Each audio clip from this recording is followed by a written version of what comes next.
All right, we have Michaela Onyenwere. If you have a question, please use the raise hand function. Carrie. How you doing, Michaela? What's going on? Can you just give your thoughts and overall thoughts about today's game, and also can you speak on how Emily stepped up today as well, being a freshman? Yeah, I mean, first and foremost, I think just Stanford is a great team, and they did a really good job in executing their sets. And I think that there's obviously some improvements that we need to learn from this game. There were some stints in the game where we really did execute the game plan. We were getting stops and we played great defense, but we had, I think, too many mental lapses, and that's something that that can't happen against anybody in this conference, really, especially the number one team in the country. And so I'm proud of our fight, but I know that we can learn so much more from this game after the Christmas break. And I'm just super proud of Emily being able to hit shots, drive past her post players, and that's something that we'll need from her from here on out. She's a very versatile player, and we can use that to our advantage. So I'm super proud of her and what she did today, coming out and stepping up and hitting big shots. Tukni. Michaela, offensively, what was kind of the game plan that you guys had coming in, and how did you feel you guys executed that, and whether it was kind of part of Stanford's performance on defense that may have knocked you out of anything that you were trying to do? I think just like primarily we were trying to move the ball around and execute our motion sets, just kind of get them on their heels, get the ball to the paint. That was something that was really one of our keys. Run in transition. We know that they're a really great transition team, but so are we. And so we really wanted to use that to our advantage, which we probably could have done a little bit better in the game doing. But I mean, like I said, Stanford is a great team. Yeah. Fred.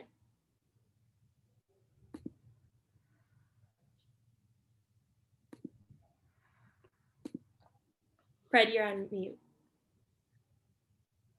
Hi, sorry about that. Can you hear me? Yeah, you're good now.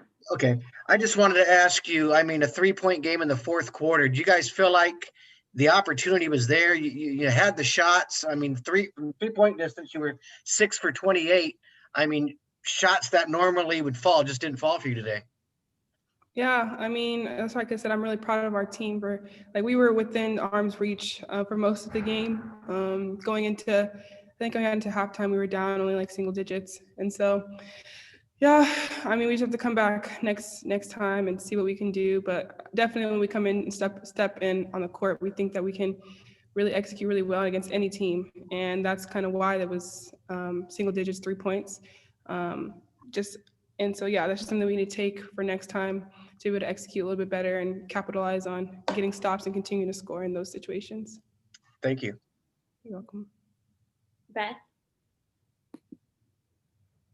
Yeah, hey, Michaela. Looks like you guys added a little bit of depth to your bench. There's a couple of bears on it now. The stuffed bears. Oh, yes. Yeah. Just kind of wondering, tell me the story behind having them on the bench.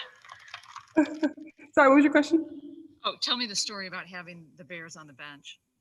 How I did that come to actually be? don't really know, honestly. I feel like we were going to do we're going to be part of a toy drive, but we weren't able to give them to the people because they weren't bagged. And so I guess they just make a guest appearance on the bench, which we need all the bodies we can get right now. So. Okay, thanks. Tukni. Michaela, this was your last game before the new year. So do you know what kind of the plan is for the team during the holiday break? Obviously, you guys can't go home like you normally would, but what's kind of your Christmas and New Year plans now that you have this break? Like you said, people are not able to go home, but they thankfully were able to have our families come if they were able to. And so I know some people on the team, like their families are coming and doing separate things. I don't think we can really do anything together too much because of COVID protocols, but we're able to see our families. And I believe my mom is coming. So that'll be really cool to be able to see her and spend a couple of days with her during this time.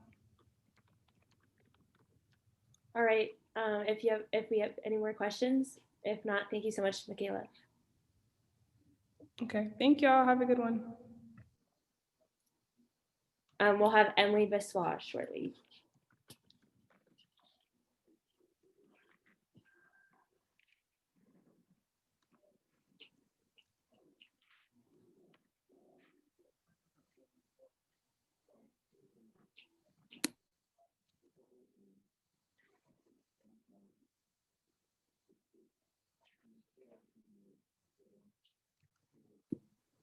All right, we are joined by Emily. If you have any questions, again, please use the raise hand function.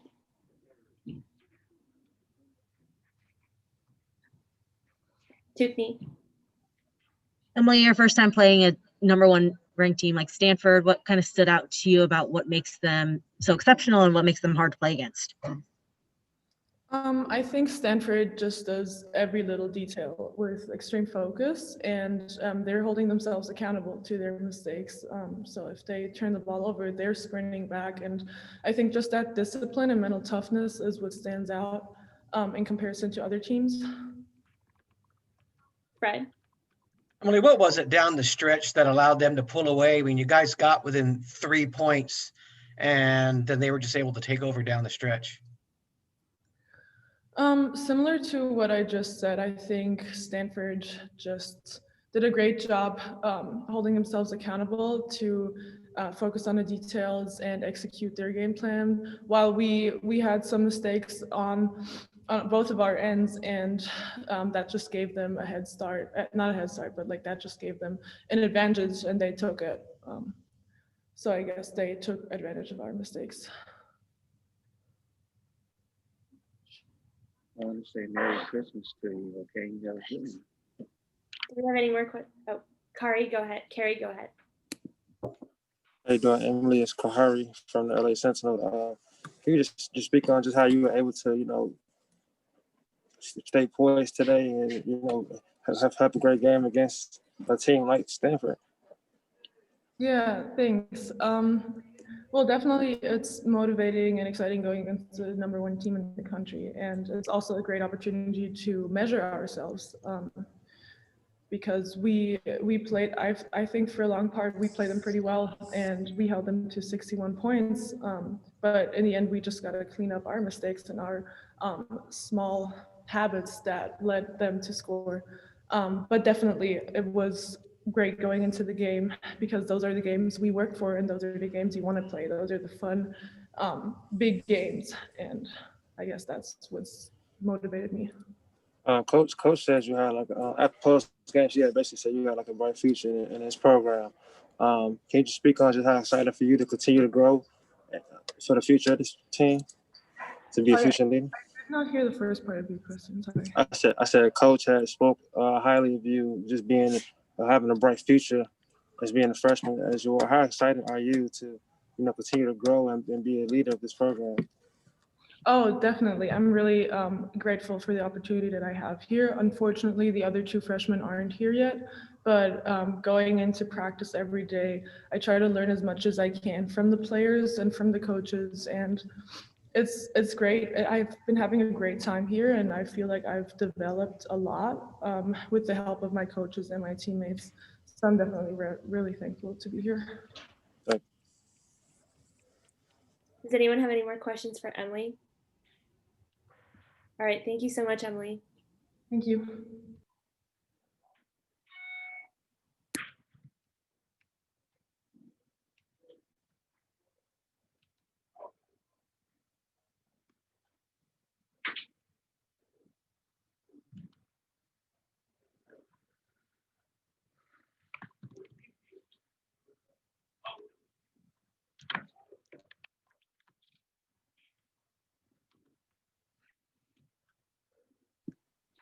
All right, we are joined by head coach Cori Close. If you have a question, please use the raise hand function. Coach, would you like to start off with an opening statement? The scrappier team won today. And I think that's the mentality, and, you're minus 14 on the boards, and we lose too many hustle plays and have too many mental errors. You're not going to beat the #1 team in the country. That's just not going to happen. So the choices before us are that we let this really teach us, and we're really different as a result. And we come back with different choices and leaning into that pressure and no excuses. Hopefully the next time we get a chance to play Stanford, we're the tougher team. We're the scrappier team, and credit to them. Tara obviously is, the winningest coach in women's basketball history. They made some, they're a really good team for a reason, and credit to them. And credit to them that they've made no excuses. They've been on the road since Thanksgiving and have had just really difficult circumstances. And I think that's what I admire the most about them, is the mindset that they've chosen in spite of that. So, I think this is a mindset thing for us. And we had too many rebounding or scrappy plays that we lost, and too many mental errors to have, a situation where we're going to beat a team like that. Fred. Yeah, Coach, 51-37 on the boards, but I think you're going to look back at this game and feel like the opportunities were there to beat this team. When you look at what you shot, when you look at what you shot from distance, I think 6 for 28, those opportunities were there. Is that probably the tough part to look at when you look at the game as a whole? Well, it's always clear for me as a coach after I watch the film, but I think that what I know is how many times we didn't do what we said we were going to do in the game plan. And, just those mental errors on that. I think 28 threes is too many for us. And I think some of those threes were not threes in rhythm that we create as a team. They a little bit more were panic threes. And I would like us to be more in the 20 range, maybe 18 to 20 range of threes, and, be able to move the ball a little bit more. We just made so many difficult shots. I mean, we had more fast break points than they did. We forced them into 16 turnovers, which is high for a Stanford team. There's some things that I definitely think, if you think about, I definitely didn't think we were our best. Credit Stanford for a lot of that, but it was a 1 possession game with 7 minutes to go. And so on the one hand, you're really frustrated because there's some things that we let go. And on the other hand, you go, wow, it bodes well for our future. I think that's sort of what you're saying, is that, there's a lot of things that with a few tweaks here and there, if we're willing to let it really teach our hearts and teach our minds. The reality is we have 7 players, and we can't go and beat them up on the court the next day and run them to death. It's just not how we need to do it. So really the onus is, how do we learn best from every experience? And so I do think it bodes well for our future if our players can let this game teach our hearts and teach our minds. Well said. Thanks, Coach. Thank you. John. Yeah. Hi, Coach. You guys held the #1 team in the country to only 61 points. I know you guys lost, but you guys had a good defensive performance with forcing 16 turnovers as well. Can you kind of talk about what this defense is to have the performance like this in a tough, scrappy game? Yeah, and I think that, you just, we held them to 61 points, and there was a few just errors that we could have had back. So I really believe in this team. And I told them in the locker room, I didn't mince any words, and I was really tough on them. But the reason I'm tough on them is because I love them so much. And I know what they can do and what they can become. And I want them to fall in love with the process of what it takes to become great. I want them to have a championship mindset. And so, I'm thinking they are a good basketball team, or a good defensive basketball team. But that's what I expect. So I'm not throwing a party of something that I already expect them to be really solid at. Tiffany.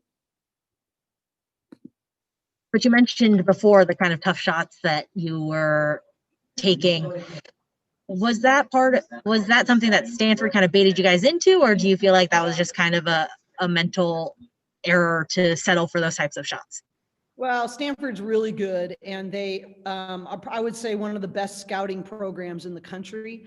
And they are so long that they really dared us to shoot some of those jump shots. And there's ways to counter what Stanford does, but you got to be really sharp at it. And I thought the first maybe Oh, definitely the first quarter and a half. Like our screening was really poor. And if you don't distort their length and their scouting reports and try to flatten out their defense or make them have to scramble to catch up on a play, you're going to be forced into really difficult shots because they play scout report defense so well. So, you know, I think I definitely credit to them. They make it really difficult for us from that perspective. And, you know, and that's really, it's always going to be this hard against top 10 teams. And so that's what's in front of us as a program, is that, are we going to lean into that hard and make adjustments and go, man, I want to be more ready next time. You know, man, I'm going to make this adjustment. I'm going to choose to do this, push me into the hardest places so I'm ready next time. That's what I'm really looking to see from our team coming back, is that I think we did show a lot. And Stanford's a really good defensive team. And if you want to win top 10 games consistently, then you're going to have to lean into the hard. And so they're really good at defense, but I think there's some things that we can adjust to create some easier opportunities. All right, last two questions here. Sue, go ahead.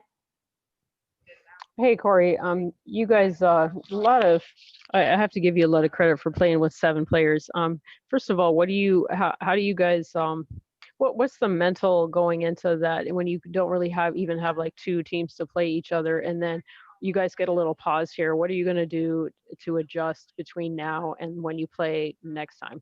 Well, it's hard, you know, Sue. I think that's what I was just talking to our staff about in the hallway was, okay, how can we be the most creative, you know, adjusting staff so that we can, it's not going to be traditional. I mean, we just don't have the options. And so we can either let that be an excuse, or we can find a new creative way to teach. I mean, you're an educator. I mean, right? That's what my job is as a teacher, is to go, okay, here's what I have. Here are the challenges. How do I find workarounds?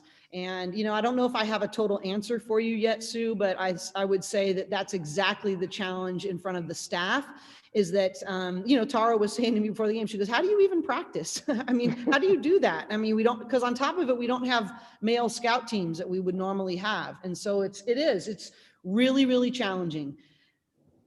So what? I can either stop there, or I can find a creative workaround. And that really is my responsibility as the head coach and the leader, is to find a way to help them grow in non-traditional ways. And I don't have all those answers yet, but I guarantee adjustments will be made. Thank you. Final question. Kahari, go ahead. And I'll answer as many as they want, Joy. Okay.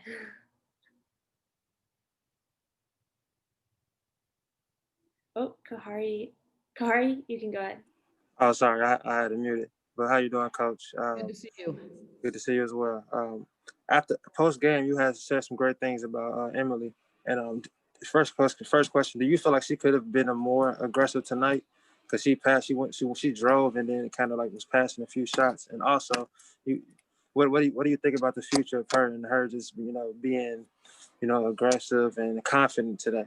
Well, I told her she was the best freshman on the floor today, you know, obviously, and that's against 2 top 10 level programs that recruit really well and really hard. And you know, I'm Emily, it's hard because that's the most aggressive she's been all year. And that tells you there's so much even more in her. And I was just talking with her while Michaela was talking to y'all about just what the game taught her. And already she's processing really well. And, you know, I mean, what do we say? 34 of our 49 points came from a freshman in Michaela. And so I'm really proud of Emily. And this has been really difficult for her. You think about, she comes across the country. She's the only freshman right now, until I'm hopeful that our government will do the right thing and let our freshmen in from Australia. But until that point, she's been the only one. And what she has endured mentally, and just the difficulty part of that, she's been a warrior.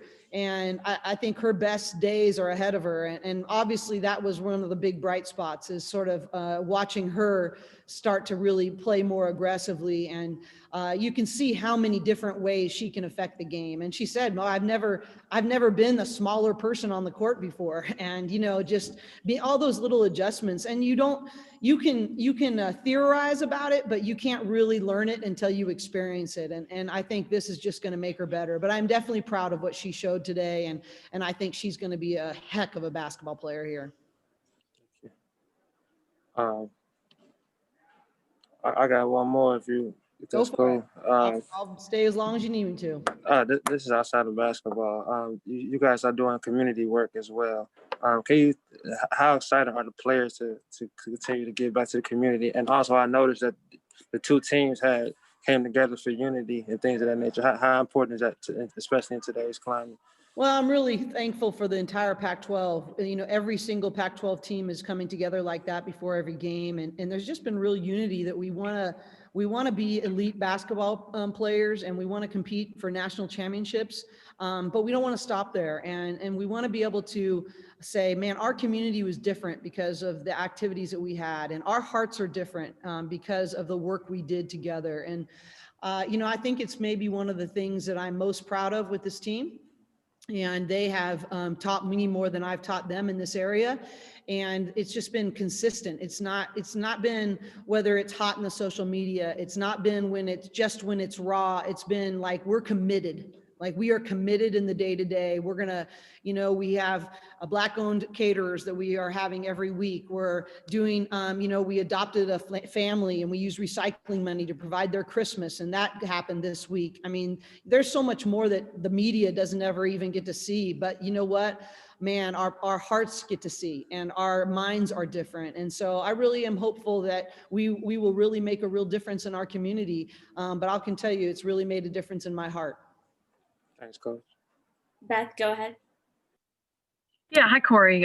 What's it going to be like for the players here the next couple of weeks with the holidays, and they can't go home, but Michaela said there may be a chance to have some family around. Can you kind of explain how that'll work? Well, it's all very tricky, right? So we've sent things to the families about what, if they were to come here, what they would have to do in terms of testing and, you know, households. And I mean, it's like a scientific experiment.